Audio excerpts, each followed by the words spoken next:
Hello everyone, welcome back to my YouTube channel study in Bengali.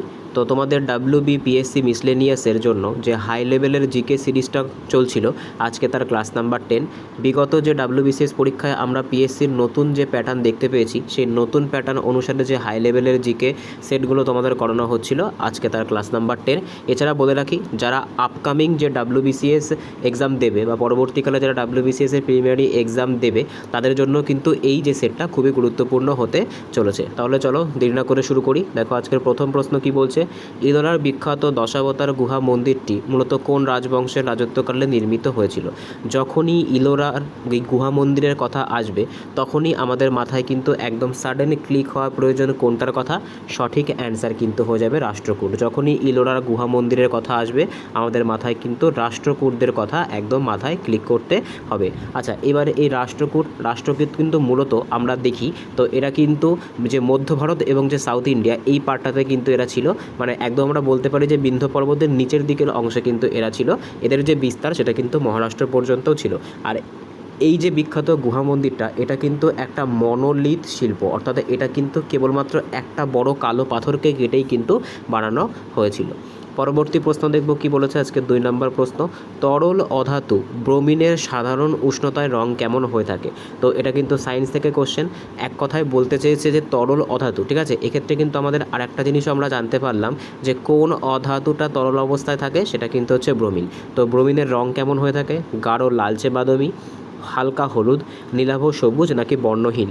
তো ব্রোমিনের রং কিন্তু সঠিক answer কী হবে এটার? ব্রোমিনের সঠিক অ্যান্সার কিন্তু হয়ে যাবে, ব্রোমিনের যে রং সেটা কিন্তু হচ্ছে গাঢ় লালচে বাদামি, ঠিক আছে। অনেক সময় কিন্তু পরীক্ষায় প্রশ্নও দেয় একটা কঠিন নন মেটাল বা অধাতু পদার্থের নাম কি? তো সেক্ষেত্রে সেটা কিন্তু হয়ে যাবে আয়োডিন। আয়োডিনটা কিন্তু কঠিন অবস্থাতেই পাওয়া যায়। পরবর্তী প্রশ্ন দেখব কি বলেছে আজকে 3 নম্বর প্রশ্ন, যে ভারতীয় সংবিধানের কোন অনুচ্ছেদের অধীনে সুপ্রিম কোর্ট নাগরিকদের মৌলিক অধিকার রক্ষার্থে বন্দি প্রত্যক্ষীকরণ বা হেবিয়াস কার্পাস রিট জারি করতে পারে? তো আমরা যদি কোশ্চেনটাকে ভালো করে পড়ি, তাহলে আমরা দেখব যে সুপ্রিম কোর্ট কি করতে পেরেছে, সুপ্রিম কোর্ট কত নাম্বার আর্টিকেল অনুযায়ী যে 5টা রিট আছে, সেই রিটগুলো কিন্তু জারি করতে পারে, যার ভেতরে একটা হচ্ছে বন্দি প্রত্যক্ষীকরণ বা হেবিয়াস কার্পাস। তো আমরা প্রত্যেকেই জানি সুপ্রিম কোর্ট কত নাম্বার আর্টিকেল অনুযায়ী এইটা করতে পারে। তো সঠিক অ্যান্সার কিন্তু হচ্ছে আর্টিকেল 32 অনুযায়ী সুপ্রিম কোর্ট কিন্তু বন্দি প্রত্যক্ষীকরণ বা হেবিয়াস কার্পাস নামক এই যে রিটটা আছে, এটা কিন্তু জারি করতে পারে। এই একই কাজ কিন্তু হাইকোর্টও করতে পারে। সেটা কত নাম্বার ধারায়? সেটা কিন্তু হচ্ছে 226 নাম্বার ধারায় এই রিট জারি করার যে বিষয়টা, সেটা কিন্তু হাইকোর্টও করতে পারে। পরবর্তী প্রশ্ন দেখব কি বলেছে আজকে 4 নম্বর প্রশ্ন। দামোদর নদের অববাহিকায় অবস্থিত পশ্চিমবঙ্গের আসানসোল এবং রানীগঞ্জ অঞ্চলের কয়লা মূলত কোন যুগের শিলাস্তরে পাওয়া যায়? কুদাপ্পা যুগ, গন্ডোয়ানা যুগ, টার্সিয়ারি যুগ নাকি হচ্ছে ধাওয়ার যুগ? তো দেখো, বর্তমানে আমরা বলতে পারি পশ্চিমবঙ্গ এবং তার আশেপাশের যে রাজ্যগুলো আছে, সেখানে যে কয়লাগুলো পাওয়া যায় প্রত্যেকটাই কিন্তু যে গন্ডোয়ানা বেল্টের কয়লা কিন্তু পাওয়া যায়, ঠিক আছে, গন্ডোয়ানা বেল্ট। তো সেক্ষেত্রে আমাদের সঠিক অ্যান্সার কিন্তু হবে গন্ডোয়ানা যুগের কয়লা কিন্তু দামোদর ভ্যালি উপত্যকায় পাওয়া যায়। পরবর্তী প্রশ্ন দেখব কি বলেছে আজকের 5 নম্বর প্রশ্ন, যে ভারতের অর্থবিদ্যায় স্ট্যাগফ্লেশন বলতে অর্থনৈতিক বাজারের এমন এক পরিস্থিতিকে বোঝানো হয় যেখানে কী কী হয়? অপশানগুলো দেখো কি বলেছে। উচ্চ মুদ্রাস্ফীতির সাথে উচ্চ অর্থনৈতিক বৃদ্ধি ঘটে, উচ্চ মুদ্রাস্ফীতির সাথে উচ্চ বেকারত্ব ও মন্দা দেখা যায়, মুদ্রা সংকোচনের সাথে তীব্র অর্থনৈতিক বৃদ্ধি ঘটে, নাকি করের হার হঠাৎ হ্রাস পায়? তো স্ট্যাগফ্লেশনের আসল মিনিংটা কি? স্ট্যাগফ্লেশনের আসল মিনিং কিন্তু হচ্ছে উচ্চ মুদ্রাস্ফীতি, অর্থাৎ হাই ইনফ্লেশন রেট, তার সাথে কি পাবো? তার সাথে পাবো উচ্চ বেকারত্ব, হাই আনএমপ্লয়মেন্ট রেট, আর কিন্তু মন্দা, ঠিক আছে, যেটাকে আমরা ডেপ্রিসিয়েশনও বলে থাকি। তো এই তিনটে যখন একসাথে ওয়ার্ক করবে, তখনই কিন্তু সেটাকে কি বলা হয়? তখনই কিন্তু সেটাকে বলা হয়ে থাকে স্ট্যাগফ্লেশন। এটা কিন্তু ইকোনমিক্সের একটা দারুণ কোশ্চেন ছিল। পরবর্তী প্রশ্ন দেখব কি বলেছে আজকে 6 নম্বর প্রশ্ন। 1907 সালের ঐতিহাসিক সুরাট অধিবেশনে কংগ্রেসের চরমপন্থী এবং নরমপন্থীদের বিভাজনের সময় সবার সভাপতি কে ছিল? তো 1907 সালে যে কংগ্রেসের সুরাট ভাঙন হয়েছিল, যেখানে চরমপন্থী এবং নরমপন্থী এই দুটো দলে আলাদা হয়ে যায়, তো সেক্ষেত্রে এই যে সভাটা হয়েছিল, এই যে সেশনটা হয়েছিল 1907 সুরাটে, যেটা কিন্তু 23তম সভা ছিল, তো এটার সভাপতিত্ব কে করেছিল? তো এই প্রশ্নের সঠিক অ্যান্সার কী হবে? Option A, that is Rashbehari Ghosh. আবার কিন্তু 1916 সালে চরমপন্থী এবং নরমপন্থী দলের মধ্যে মিলন ঘটেছিল, সেটা কিন্তু কোথায় হয়েছিল, সেটা কিন্তু যে লখনৌ অধিবেশন, সেই লখনৌ অধিবেশনে হয়েছিল, যার সভাপতিত্ব কিন্তু করেছিলেন কে, অম্বিকা চরণ মজুমদার। এই প্রশ্নটা কিন্তু পরীক্ষায় খুব আসে, ঠিক আছে। পরবর্তী প্রশ্ন দেখব কি বলেছে, আজকে 7 নম্বর প্রশ্ন, যে কোনো বস্তুর গতিবেগ যদি দ্বিগুণ করা হয় তাহলে গতিশক্তির কি পরিবর্তন হবে। তো এটা কিন্তু সায়েন্সের থেকে একটা কোশ্চেন, সায়েন্সের স্ট্যাটিক পোর্শন থেকে একটা কোশ্চেন তোমরা বলতে পারো। তো কোনো বস্তুর গতিবেগ যখন আমরা দ্বিগুণ করব তখন কিন্তু তার গতিশক্তি কি হবে, গতিশক্তি কিন্তু 4 গুণ বেড়ে যাবে, ঠিক আছে। তো এক্ষেত্রে দেখো আমরা এভাবেও কিন্তু সম্পর্কটা করতে পারি যে দ্বিগুণ বাড়লে কি হবে, যদি গতিবেগ যেটা আছে সেই গতিবেগ যদি দ্বিগুণ বাড়ানো হয়ে যায় তাহলে সেক্ষেত্রে যে গতিশক্তি আছে সেটা কি হয়ে যাবে, সেটা কিন্তু এর স্কোয়ারের সমানুপাতিক হয়ে যাবে, অর্থাৎ 4 গুণ হয়ে যাবে। ঠিক সেরকমভাবে গতিশক্তি যদি 3 গুণ বাড়ানো হয় তাহলে গতিবেগ যদি 3 গুণ বাড়ানো হয় তাহলে গতিশক্তি কিন্তু 3 স্কোয়ার 9 গুণ বেড়ে যাবে, ঠিক আছে। তো এটা কিন্তু মানে একদম স্কোয়ারের সমানুপাতিক হয়ে থাকে। তো সঠিক অ্যান্সার কিন্তু হবে অপশান সি। পরবর্তী প্রশ্ন দেখব কি বলেছে, আজকের 8 নম্বর প্রশ্ন, ভারতীয় সংবিধানের নির্দেশমূলক নীতির অন্তর্ভুক্ত অভিন্ন দেয়ানি বিধি, যেটাকে আমরা ইউনিফর্ম সিভিল কোড বলি, সেটা কোন ধারায় উল্লেখ আছে। তো বর্তমানে কিন্তু এই যে ইউনিফর্ম সিভিল কোড, যেটাকে ইউসিসিও বলা হয়, এটা কিন্তু বর্তমানে খুবই একটা চর্চিত বিষয়। তার কারণ বর্তমানে কিন্তু আসাম কদিন আগেই এই যে বিলটা সেটা পাশ করেছে। এর আগেও কিন্তু গুজরাট এবং উত্তরাখণ্ড এর আগেই কিন্তু আসামের আগেই পাশ করেছে, ঠিক আছে। সবার প্রথম কিন্তু হচ্ছে উত্তরাখণ্ড পাশ করেছিল। তো এই যে ইউসিসি বা ইউনিফর্ম সিভিল কোড, যেটাকে আমরা অভিন্ন দেওয়ানি বিধি বলি, তো এটা ভারতীয় সংবিধানের কত নম্বর ধারায় আছে, ধারা 40, ধারা 42, ধারা 44 থেকে ধারা 48। তো এই প্রশ্নের সঠিক অ্যান্সার কিন্তু হয়ে যাবে option C, that is article 44এই কিন্তু কি করা আছে, আর্টিকেল 44এই কিন্তু এই ইউসিসি অর্থাৎ ইউনিফর্ম সিভিল কোড এটা কিন্তু আলোচিত হয়েছে। পরবর্তী প্রশ্ন দেখব কি বলেছে, আজকে 9 নম্বর প্রশ্ন, দক্ষিণ ভারতের নীলগিরি পর্বতের সর্বোচ্চ শৃঙ্গ দোদ্দাবেতার উচ্চতা কত। তো এটা সঠিক অ্যান্সার কী হবে, দেখো সঠিক অ্যান্সার কিন্তু হবে অপশান বি। এরকম কিন্তু ডাইরেক্ট তোমাদেরকে স্ট্যাটিক পোর্শন থেকে কোশ্চেন তুলে দিতেই পারে। তো 2637 মিটার, এটা কিন্তু হচ্ছে দক্ষিণ ভারতের যে সর্বোচ্চ শৃঙ্গ, অর্থাৎ যে নীলগিরি পর্বতের সর্বোচ্চ শৃঙ্গ, যেটাকে আমরা দোদাবেতা বলে থাকি, সেটা কিন্তু হচ্ছে 2637 মিটার। আর দক্ষিণ ভারতের সর্বোচ্চ শৃঙ্গ কোনটা, দক্ষিণ ভারতের সর্বোচ্চ শৃঙ্গ কিন্তু হচ্ছে আন্নামালাই পাহাড়ের যে আনাই মুদি আছে, ঠিক আছে, এটা কিন্তু হচ্ছে দক্ষিণ ভারতের সর্বোচ্চ শৃঙ্গ। এর উচ্চতা কত, এটা কিন্তু তোমাদের জন্য হোমওয়ার্ক থাকলো, অবশ্যই কিন্তু তোমরা কমেন্টে জানাবে। পরবর্তী প্রশ্ন দেখব কি বলেছে, আজকে 10 নম্বর প্রশ্ন, ভারতের জাতীয় আয় বা ন্যাশনাল ইনকাম পরিমাপের ক্ষেত্রে আয় পদ্ধতি বা ইনকাম মেথডে নিচের কোনটি অন্তর্ভুক্ত করা হয় না, কর্মচারীদের পারিশ্রমিক, লাভ্যাংশ এবং সুদ, হস্তান্তরিত আয় বা ট্রান্সফার পেমেন্ট যেমন বার্ধক্য ভাতা, নাকি ব্যবসায় লাভ। তো ন্যাশনাল যে পেমেন্ট বা যেটাকে আমরা বলে থাকি, দেখো ন্যাশনাল ইনকাম, সেই ন্যাশনাল ইনকামে কোনগুলোকে ক্যালকুলেট করা হয় না, তো যে সমস্ত ভাতাগুলো দেওয়া হয় অর্থাৎ হস্তান্তরিত আয় বা ট্রান্সফার যে পেমেন্টগুলো হয়ে থাকে সেই সংক্রান্ত কিন্তু কোনো জিনিস এই ন্যাশনাল ইনকাম মেথডে কাউন্ট করা হয় না, ঠিক আছে। পরবর্তী প্রশ্ন দেখব কি বলেছে, আজকের 11তম প্রশ্ন, সিন্ধু সভ্যতার বিখ্যাত প্রত্নস্থল কালীবঙ্গন বর্তমানে ভারতের কোন রাজ্যে অবস্থিত, গুজরাটে অবস্থিত, রাজস্থানে অবস্থিত, পাঞ্জাবে অবস্থিত, নাকি হরিয়ানাতে অবস্থিত। তো কালীবঙ্গান এই যে সাইটটা আছে, এই সাইটটা কোথায় অবস্থিত, কালীবঙ্গান এই সাইটটা কিন্তু রাজস্থানে অবস্থিত, ঠিক আছে। রাজস্থানে কিন্তু কালীবঙ্গান এই যে সাইটটা সিন্ধু সভ্যতার অবস্থিত। গুজরাটে কি আছে, গুজরাটে কিন্তু আছে ধোলাভিরা, যেটা কিন্তু কি করা হয়েছিল, যেটাকে কিন্তু ইউনেস্কো ওয়ার্ল্ড হেরিটেজ সাইটের আন্ডারে আনা হয়েছিল, ঠিক আছে। তারপরে দেখো পাঞ্জাবে এই হরিয়ানাতে কি আছে, হরিয়ানাতে কিন্তু আছে রাখিগড়ি, যেটা কিন্তু হচ্ছে সিন্ধু সভ্যতার সবথেকে বড় নিদর্শন সেখানেই কিন্তু পাওয়া গেছে। পরবর্তী প্রশ্ন দেখব কি বলেছে, আজকের 12তম প্রশ্ন, মানবদেহের অগ্নাশয়ের আইলেটস অফ ল্যাঙ্গারহ্যান্সের বিটা কোষ থেকে নিঃসৃত কোন হরমোনটি নিঃসৃত হয়। তো এটা আমরা প্রত্যেকে জানি যে আইলেটস অফ ল্যাঙ্গারহ্যান্স থাকে, সেখানে কিন্তু দুটো সেল থাকে, একটা আলফা সেল আর একটা কিন্তু হচ্ছে বিটা সেল। আলফা সেল থেকে কি নিঃসৃত হয়, আলফা সেল থেকে কিন্তু যে গ্লুকাগন হরমোন আছে সেই গ্লুকাগন হরমোন নিঃসৃত হয়, আর যে বিটা সেল আছে সেখান থেকে কিন্তু ইনসুলিন নিঃসৃত হয়, যেটা কিন্তু আমাদের বডির ব্লাড সুগার লেভেলকে কন্ট্রোল করে। পরবর্তী প্রশ্ন দেখব কি বলেছে আজকে 13তম প্রশ্ন, রাজ্য বিধানসভায় কোনো অর্থ বিল রাজ্যপালের সুপারিশ ছাড়া উত্থাপন করা যায় না, এই বিষয়টি সংবিধানের কত নম্বর ধারায় উল্লেখ করা আছে? 197, 198, 207 নাকি 213? দেখো সেন্ট্রাল গভর্নমেন্টের ক্ষেত্রে কী হয়, সেন্ট্রাল গভর্নমেন্টের ক্ষেত্রে কিন্তু মানি বিলকে কেবলমাত্র লোকসভাতেই প্রেজেন্ট করা যায়, আর কোনো বিল মানি বিল কিনা সেটা কিন্তু স্পিকার ডিসিশন নেয়। আর রাজ্য বিধানসভার ক্ষেত্রে অর্থ বিল রাজ্যপালের সুপারিশ ছাড়া বিধানসভায় উত্থাপন করা যায়। এটা কত নম্বর আর্টিকেল অনুযায়ী? এটা কিন্তু আর্টিকেল 207 অনুযায়ী, 207 নম্বর অনুযায়ী কিন্তু রাজ্যপালের অনুমতি ছাড়া কোনো একটা বিলকে মানে মানি বিলকে কী করা যাবে? মানি বিলকে কিন্তু উত্থাপিত করা যাবে। পরবর্তী প্রশ্ন দেখব কি বলেছে আজকে 14তম প্রশ্ন, উত্তরবঙ্গের জলঢাকা নদীর প্রধান উৎপত্তিস্থল কোনটি? বিদাং হ্রদ, জেমু হিমবাহ, পাগলাঝোড়া জলপ্রপাত নাকি হচ্ছে চুম্বি উপত্যকা? তো সঠিক অ্যান্সার কী হবে? সঠিক অ্যান্সার কিন্তু হচ্ছে যে জলঢাকা নদী আছে এর যে প্রধান উৎস সেটা কিন্তু হচ্ছে সিকিম তিব্বত সীমান্তে অবস্থিত বিদাং হ্রদ। জেমু হিমবাহ থেকে কে এসছে? জেমু হিমবাহ থেকে কিন্তু এই যে আমরা বলতে পারি জেমু হিমবাহ থেকে কিন্তু যে তিস্তা নদী, ঠিক আছে, সেই তিস্তা কিন্তু যে জেমু হিমবাহ থেকে এসেছে।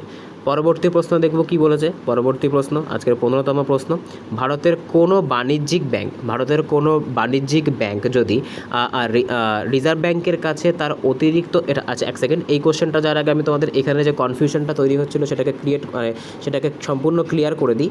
এই যে জেমু হিমবাহ এটা কিন্তু তিস্তা, ঠিক আছে, আমি ভুল করে এটা যমুনা লিখছিলাম বা যমুনা বলতে চাইছিলাম, যমুনা কিন্তু যমুনেত্রী হিমবাহ থেকে, আর জেমু হিমবাহ থেকে কিন্তু তিস্তা, ঠিক আছে, এটা তোমাদেরকে কারেকশন করে দিলাম যাতে তোমাদের সম্পূর্ণ কনফিউশনটা ক্লিয়ার হয়। আচ্ছা এবার আমরা নেক্সট প্রশ্নে যেতে পারি। দেখো নেক্সট প্রশ্নে যাওয়ার সময় কি বলছে, যে ভারতের কোনো বাণিজ্যিক ব্যাংক যদি রিজার্ভ ব্যাংকের কাছে তার অতিরিক্ত আমানত গচ্ছিত রাখে, তবে রিজার্ভ ব্যাংক তাকে যে হারে সুদ প্রদান করে তাকে কি বলে? ব্যাংক রেট বলে, রেপো রেট বলে, রিভার্স রেপো রেট বলে নাকি মার্জিনাল স্ট্যান্ডিং ফেসিলিটি রেট বলে? তো এই প্রশ্নের সঠিক অ্যান্সার কী হবে? আমাদের এই প্রশ্নের সঠিক অ্যান্সার কিন্তু হবে অপশান সি, ঠিক আছে, অর্থাৎ রিভার্স রেপো রেট। এটাকে কি বলা হয়? এটাকে কিন্তু আরও বলা হয় রিভার্স রেপো রেট।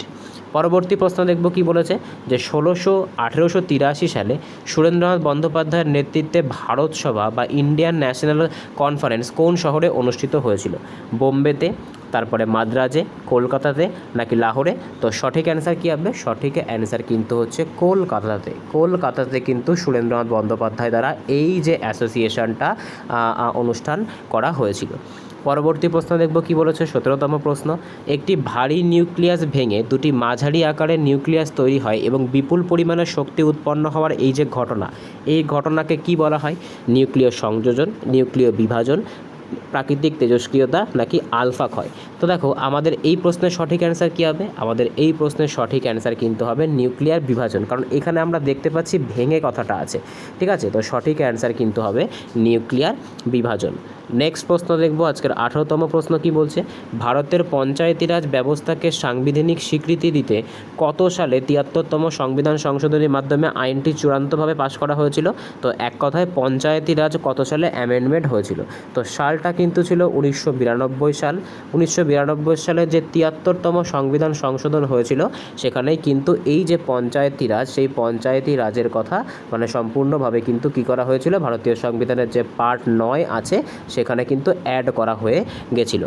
আর 94 কী আছে? 74তম যে সংবিধান সংশোধন, 73-এর পরে যে 74তম সংবিধান সংশোধন, এটা কিন্তু মিউনিসিপ্যালিটির সাথে সম্পর্কযুক্ত ছিল। পরবর্তী প্রশ্ন দেখব কি বলেছে। পরবর্তী প্রশ্ন, যে কর্কটক্রান্তি রেখা পশ্চিমবঙ্গের কতগুলি জায়গার মধ্যে দিয়ে গেছে? তো সঠিক অ্যান্সার কিন্তু হচ্ছে মোট 5টা জায়গার মধ্যে দিয়ে কিন্তু এই কর্কটক্রান্তি রেখা গেছে। যদি আমরা সেই 5টা জেলা যদি আমরা দেখি তাহলে দেখতে পাবো পুরুলিয়ার মধ্যে দিয়ে গেছে, তারপর হচ্ছে বাঁকুড়ার মধ্যে দিয়ে গেছে, তারপর পূর্ব যে বর্ধমান সেই পূর্ব বর্ধমানের মধ্যে দিয়ে গেছে, তারপর যে পশ্চিম বর্ধমান সেই পশ্চিম বর্ধমানের মধ্যে দিয়ে গেছে, আর সর্বশেষ কিন্তু নদিয়ার মধ্যে দিয়ে গেছে। পরবর্তী প্রশ্ন দেখব কি বলেছে আজকের 20তম প্রশ্ন, যে ভারতে আর্থিক নীতি বা মনিটারি পলিসি প্রণয়ন করার যে আইনি দায়িত্ব সেটা কার ওপর ন্যস্ত থাকে? ভারতের অর্থমন্ত্রক, নীতি আয়োগ, রিজার্ভ ব্যাংক নাকি প্রধানমন্ত্রী? তো মনিটারি পলিসি কমিটি এটা কিন্তু হচ্ছে যে এমপিসি বলা হয়, এটা কিন্তু ভারতীয় রিজার্ভ ব্যাংক দ্বারাই রেগুলেট হয়ে থাকে, যেখানে সরকার পক্ষ থেকে কিন্তু 3 জন থাকে আর আরবিআইয়ের পক্ষ থেকে কিন্তু 3 জন থাকে, মোট 6 জনের কিন্তু একটা কমিটি। এই মনিটারি পলিসি পিএসসি যে কমিটি এটাকে কিন্তু উর্জিত প্যাটেল কমিটিও বলা হয়ে থাকে। এটা কিন্তু তোমাদের পরীক্ষায় দিলেও দিতে পারে এরকম এক্সট্রা ডিটেলস, কারণ এখন যে প্যাটার্নটা আমরা দেখতে পাচ্ছি সেটা কিন্তু অনেক ডিটেলিংয়ে গিয়ে কোশ্চেনটা করছে। পরবর্তী প্রশ্ন দেখব কি বলেছে, যে প্রাচীন দক্ষিণ ভারতের চোল সাম্রাজ্যের বিখ্যাত নৌবাহিনীর ভিত্তি স্থাপন এবং মালদ্বীপ জয় করেছিলেন কোন রাজা? প্রথম পরান্তক, রাজারাজ চোল, রাজেন্দ্র চোল নাকি কলতুঙ্গ চোল? তো সঠিক অ্যান্সার কী হবে? সঠিক অ্যান্সার কিন্তু হচ্ছে বিখ্যাত নৌবাহিনীর, চোলদের যে বিখ্যাত নৌবাহিনীর ভিত্তি স্থাপন এবং মালদ্বীপ জয় করেছিলেন কিন্তু প্রথম রাজরাজ চোল। প্রথম রাজরাজ চোলের কিন্তু একটা বিখ্যাত মন্দির আছে, সেটা কোনটা? সেটা কিন্তু হচ্ছে বৃহদেশ্বর মন্দির। ঠিক আছে, এটা কোথায় আছে? যেটা কিন্তু তাঞ্জোর বা থাঞ্জাভুরে অবস্থিত। পরবর্তী প্রশ্ন দেখব কি বলেছে, আজকের 22তম প্রশ্ন, নিচের কোন কোষীয় অঙ্গাণুটি কোষে প্রোটিন সংশ্লেষণের প্রধান স্থান বা প্রোটিন ফ্যাক্টরি বলা হয়ে থাকে? মাইটোকন্ড্রিয়া, লাইসোজোম, রাইবোজোম নাকি গলগি বডি? তো আমাদের সঠিক অ্যান্সার কিন্তু হবে রাইবোজোম। রাইবোজোমকেই কি বলা হয়ে থাকে? রাইবোজোমকেই কিন্তু বলা হয়ে থাকে প্রোটিন ফ্যাক্টরি। ঠিক আছে, মনে থাকবে কি বললাম? রাইবোজোমকেই কিন্তু বলা হয়ে থাকে প্রোটিন ফ্যাক্টরি। মাইটোকন্ড্রিয়াকে কি বলা হয়ে থাকে? মাইটোকন্ড্রিয়াকে আমরা প্রত্যেকেই জানি, মাইটোকন্ড্রিয়াকে কিন্তু পাওয়ার হাউস বলা হয়। লাইসোজোমকে কি বলা হয়? লাইসোজোমকে কিন্তু সুইসাইড ব্যাগ বলা হয়ে থাকে। আর যে গলগি বডি থাকে সেই গলগি বডিকে কিন্তু কোষের ট্রাফিক পুলিশ বলা হয়ে থাকে। পরবর্তী প্রশ্ন দেখব কি বলেছে, আজকে 23তম প্রশ্ন, যে ভারতে সুপ্রিম কোর্টের বিচারপতি অপসারণ বা অক্ষমতার কারণে পদ থেকে অপসারণের জন্য সংসদের উভয় কক্ষে কেমন সংখ্যাগরিষ্ঠতা প্রয়োজন হয়? সাধারণ সংখ্যাগরিষ্ঠতা, প্রতিটি কক্ষের মোট সদস্য সংখ্যার সংখ্যাগরিষ্ঠতা এবং উপস্থিত ভোটদানকারী সদস্যের 2/3 সমর্থন, উপস্থিত সদস্যের অর্ধেক ভোট নাকি শুধুমাত্র কেবল লোকসভার বিশেষ প্রস্তাব? তো সঠিক অ্যান্সার কিন্তু হচ্ছে প্রতিটি কক্ষের মোট সদস্য সংখ্যার সংখ্যাগরিষ্ঠতা এবং উপস্থিত এবং ভোটদানকারী সংসদের 2/3 কিন্তু সমর্থন প্রয়োজন হতে পারে। আর ইমপিচমেন্ট বিল কিন্তু সংসদের যে কোনো কক্ষে তোলা যেতে পারে। পরবর্তী প্রশ্ন দেখব কি বলেছে, পরবর্তী প্রশ্ন আজকে 24তম প্রশ্ন, গোদাবরী ও কৃষ্ণা নদীর বদ্বীপ অঞ্চলের মধ্যবর্তী স্থানে অবস্থিত অন্ধ্রপ্রদেশের বিখ্যাত মিষ্টি জলের হ্রদটার নাম কি? পুলিকট, কোলেরু, চিল্কা নাকি ভেম্বানাথ? তো সঠিক অ্যান্সার কিন্তু হচ্ছে গোদাবরী এবং কৃষ্ণা। ঠিক আছে, এটা যদি গোদাবরী হয়ে থাকে তো গোদাবরী, আর নিচে কিন্তু কে আছে? নিচে কিন্তু আছে কৃষ্ণা। তো এই দুটোর মাঝখানে যে, এই দুটো নদীর মাঝখানে যে হ্রদটা আছে সেটার নাম কিন্তু হচ্ছে কোলেরু হ্রদ। এটা কিন্তু মিষ্টি জলের হ্রদ। পরবর্তী প্রশ্ন দেখব কি বলেছে, আজকের 25তম প্রশ্ন, যে ভারতের কর কাঠামো সংস্কারের উদ্দেশ্যে 1991 সালে গঠিত বিখ্যাত ট্যাক্স রিফর্মস কমিটির চেয়ারম্যান কে ছিল? রাজা জে চেল্লিয়া, বিজয় কেলকার, ওয়াই.ভি. রেড্ডি নাকি প্রণব মুখার্জি? তো সঠিক অ্যান্সার কী হবে? অনেকে কিন্তু এটা বিজয় কেলকার করবে, যদিও কিন্তু বিজয় কেলকার কমিটি যেটা আছে সেটা কিন্তু কর সংক্রান্তই একটা কমিটি, কিন্তু এক্ষেত্রে মনে রাখতে হবে এটা কিন্তু 2016 সালের একটা কমিটি, যার ফলে কিন্তু 2017 সালে জিএসটি বিল এসেছিল। বিজয় কেলকারের যেটা আছে সেটা কিন্তু জিএসটি রিফর্মের সাথে সম্পর্কযুক্ত। আর 1991 সালে যখন ট্যাক্স রিফর্মস কমিটি গঠন করা হয়েছিল তার কিন্তু চেয়ারম্যান ছিল ডক্টর রাজা জে চেল্লিয়া। এটাকে কিন্তু অনেক সময় চেল্লিয়া কমিটি থেকেও ডাইরেক্ট কোশ্চেন করে, যে এটা কত সালে স্থাপন করা হয়েছিল? 1991 সালে কিন্তু স্থাপন করা হয়েছিল। পরবর্তী প্রশ্ন দেখব কি বলেছে, আজকে 26তম প্রশ্ন, যে মহাত্মা গান্ধী 1924 সালে তার জীবনের একমাত্র ভারতীয় কংগ্রেসের বার্ষিক অধিবেশনে সভাপতিত্ব করেছিলেন বা সভাপতি নির্বাচিত হয়েছিলেন। এই অধিবেশনটি কোথায় হয়েছিল? নাগপুর, বেলগাঁও, কানপুর নাকি হরিপুরা? তো সঠিক অ্যান্সার কিন্তু হচ্ছে বেলগাঁও। সালটা কত ছিল? 1924 সালে। বেলগাঁও কোথায় অবস্থিত? বেলগাঁও কিন্তু কর্ণাটকে অবস্থিত। কানপুর আমরা জানি 1925 সালে, এখানে কিন্তু সরোজিনী নাইডু কী করেছিল? সরোজিনী নাইডু কিন্তু এই জায়গাটাতে আমরা জানি যে এখানে সভাপতিত্ব করেছিল। হরিপুরা যে কংগ্রেস ছিল সেই হরিপুরা কংগ্রেসে কে সভাপতিত্ব করেছিল? নেতাজি সুভাষচন্দ্র বসু কিন্তু হরিপুরা কংগ্রেসে সভাপতিত্ব করেছিল। পরবর্তী প্রশ্ন দেখব কি বলেছে, আজকে 27তম প্রশ্ন, যে তেজস্ক্রিয়তার আন্তর্জাতিক একক বা এসআই ইউনিট নিচের কোনটি? কুরি, রাদারফোর্ড, বেকারেল নাকি রন্টজেন? তো যে তেজস্ক্রিয়তা আছে সেই তেজস্ক্রিয়তাকে আমরা কি বলে থাকি? রেডিও অ্যাক্টিভিটি বলে থাকি। তো এই রেডিও অ্যাক্টিভিটির যে এসআই একক সেটা কোনটা? সেটা কিন্তু হচ্ছে বেকারেল। ঠিক আছে, আর রেডিও অ্যাক্টিভিটির যে সিজিএস একক সেটা কোনটা? সেটা কিন্তু হচ্ছে এই কুরি। পরবর্তী প্রশ্ন দেখব কি বলেছে। পরবর্তী প্রশ্ন আজকের 28তম প্রশ্ন, লোকসভার কোনো সদস্য তার ইস্তফাপত্র বা পদত্যাগপত্র কার কাছে পেশ করে থাকেন? তো লোকসভার কোনো সদস্য যদি ইস্তফা দিতে চান তাহলে কিন্তু তার ইস্তফাপত্র বা রেজিগনেশন কোথায় জমা দিতে হবে? সেটা কিন্তু লোকসভার যিনি স্পিকার থাকবেন সেই লোকসভার স্পিকারের কাছে দিতে হবে। আর যদি স্পিকার কোনো কারণে অ্যাবসেন্ট থাকেন তাহলে কিন্তু যে ডেপুটি স্পিকার থাকবে লোকসভার তার কাছে কিন্তু দিতে হবে। পরবর্তী প্রশ্ন দেখব কি বলেছে আজকে 29তম প্রশ্ন, ভারতের ছোটনাগপুর মালভূমি অঞ্চলের খনিজ সম্পদ মূলত কোন প্রাচীন শিলা দ্বারা গঠিত? আর্কিয়ান যুগের গ্রানাইট এবং নিস শিলা, ডেকান ট্র্যাপের ব্যাসল্ট শিলা, কোচি পাললিক শিলা নাকি টার্সিয়ারি যুগের শিলা? তো যে ছোটনাগপুর পাহাড় আছে সেই ছোটনাগপুর পাহাড় বা প্ল্যাটিউ, এটা পাহাড় তো নয়, এটা একটা প্ল্যাটিউ বা মালভূমি। তো ছোটনাগপুর মালভূমির যে সম্পূর্ণ অঞ্চলটা সেটা কিন্তু আর্কিয়ান যুগের যে গ্রানাইট শিলা আর যে নিস শিলা সেটা দিয়ে কিন্তু গঠিত। আর গ্রানাইট এবং নিস দুটোই কিন্তু কোন শিলার রূপভেদ আমরা প্রত্যেকেই জানি, সেটা কিন্তু হচ্ছে আগ্নেয় শিলার, এগুলো কিন্তু হচ্ছে রূপভেদ। পরবর্তী প্রশ্ন দেখব কি বলেছে আজকে 30তম প্রশ্ন, স্বাধীনতার পর 1950 সালে গঠিত ভারতের প্রথম যোজনা কমিশন বা প্ল্যানিং কমিশনের প্রথম ডেপুটি চেয়ারম্যান কে ছিল? দেখো চেয়ারম্যান কিন্তু জিজ্ঞাসা করেনি, ডেপুটি চেয়ারম্যান জিজ্ঞাসা করেছিল। জওহরলাল নেহেরু, গুলজারিলাল নন্দা, তারপরে VT কৃষ্ণমাচারী নাকি CD দেশমুখ? তো আমাদের এই প্রশ্নের সঠিক অ্যান্সার কিন্তু হয়ে যাবে গুলজারিলাল নন্দা। আচ্ছা, তো আজকে এই অবধি ছিল। তো আউট অফ 30 কার কত স্কোর হলো অবশ্যই কিন্তু তোমরা কমেন্টে জানাবে।